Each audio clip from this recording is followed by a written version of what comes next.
That nigga really did it. Make it mainstream. He did make it mainstream.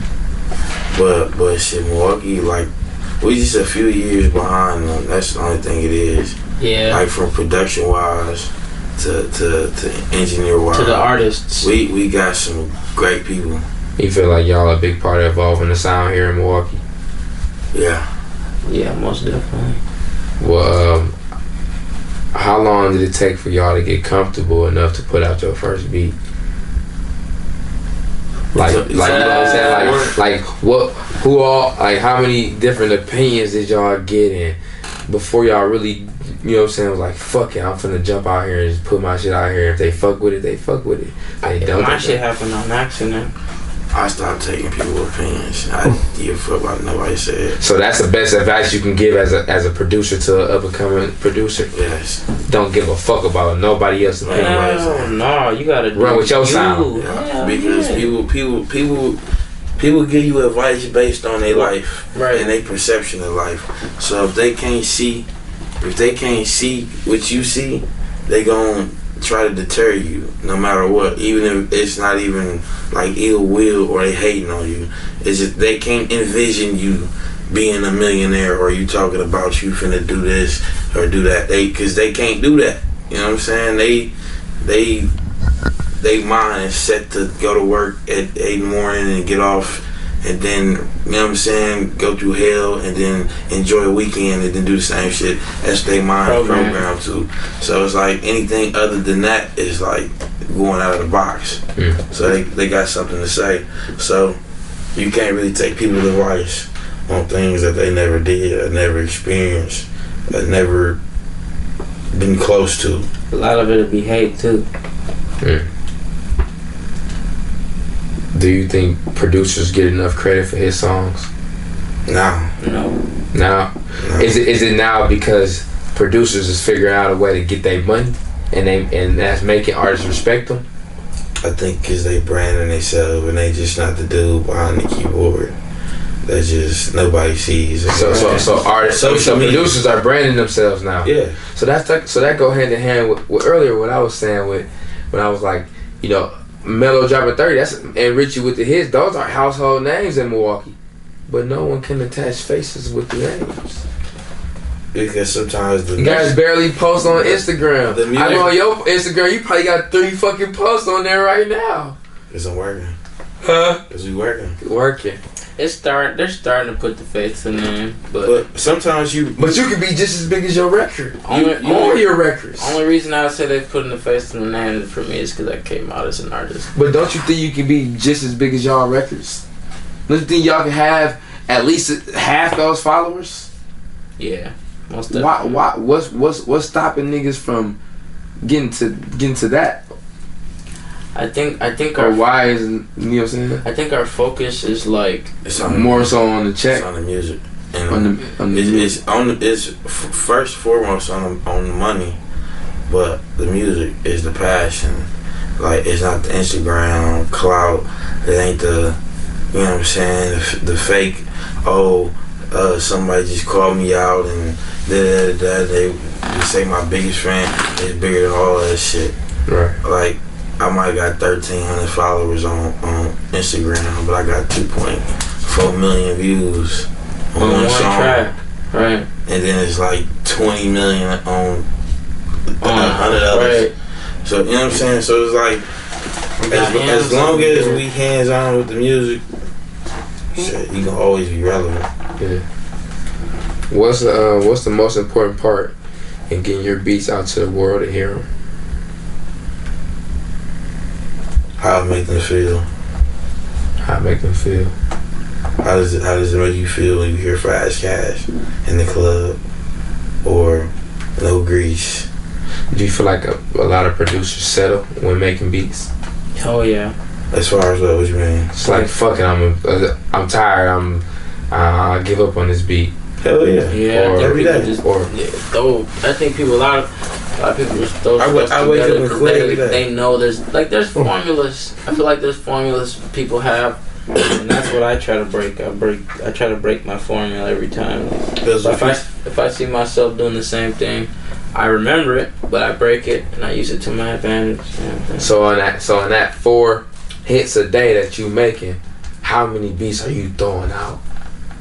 None, because all of them are hits. Because we switch like. So even if it start off as some bullshit, you turn it into a hit. If I start with some bullshit, I'll delete it. Right. So I'm saying, out of the four joints that you make hits, how many joints you delete? If we like none, I guess like because usually I'm starting off with a melody or something, or he's starting with a melody. If that first melody isn't a go, you got the next one. Let me just delete it, go to the next sound or melody. But I'll never scratch one of our beats because there's never been a beat that me and him. So this is what I'm saying. So when it's not a go and you delete it, how many times you do that when making a beat in one day? I don't know. Because them basically like probably throwaway melodies. Probably a lot. For me, like, cause just I don't like how I start off or some shit. But I'm saying like, cause niggas might find that shit cold. Shit that's trash. 10 beats a day. But I'm saying like 4 or 5 of the motherfuckers is like, these is the ones. Like the other one's not trash. Right. They gonna sell. You just ain't. But these ones right here, whoever get these is gonna be like, you're lucky. Yeah, like super lucky to grab these. Do y'all make beats for a specific genre of music? For the city, yeah, we make slap beats for the city, but we also make wavy beats as well. Slap beats and wavy beats. Break them down. Break that down for me. I would say the slap is like the Midwest, the Detroit, T Grizzly, the Sada Baby sound. I guess they're huge right now. Like Midwest, and wavy is like Gunna, Lil Keed, industry. It's industry. It's like big. And we can go a lot of different ways in industry too, but it's really more up tempo. We not set on just this one sound. It's just this one sound that's just highly in demand in the area we in. So if we probably go to LA, we probably making fucking beats for Justin Bieber or something. So if that was like one mainstream artist you could cook up for, that's what it would be. No, I'm just saying, I'll just throw him out. I'll probably make something like Drake or Future. That's your faves. Definitely. Not my faves, but them would be somebody I'd be like real. I work with. You'd be geeked to work with. I'd be geeked to work with Drake. Same for you. Of course, I'll be geeked to work with Drake, but Future, like, most definitely on the list. Man, I'm having a brain fart right now. Gucci, of course. Oh wow. Thug. Yeah, Thug. I'll be geeked. And probably who else? There's somebody on the tip of my mind. Who else? Gunna would be nice right now. I like to pick his brain if I could. What about in Milwaukee? Oh, we different down with everybody in Milwaukee. Ishdar. That's who you would want to work with. Okay, let's see what you. What about you, same or what? Have you worked with Sean yet? Yeah, I got a track out with him. It's called Twins, I think. That one's old. That one's me and Richie Slims on that track too. Shout out to Sean, man. Shout out to Sean, yeah, he's fire. That's my boy. Fire. I'm trying to think of somebody from Milwaukee anymore. I haven't worked with Chop. I haven't worked with 54. I haven't worked with. Yeah, those are literally the only two I haven't worked with. We will guard that shit up. I've worked with everyone else. Everyone. I think I work with probably everybody besides the Blessed Team. And Blessed Team. Blessed Team. Yeah. But I talked to Big C on the phone. That was nice. Got a chance to chop it up with Larry Bird. Yeah, he fucked with me. Yeah, Larry Bird. Yeah, he fucked with you. He said he wanted to shoot a little video with me. I don't know, Pete is bullshitting or not, but it was funny. We talked for like 45 minutes. When he say he's supposed to come on? I think soon. That was like some months ago when I was hanging out with DeVito. So. Yeah.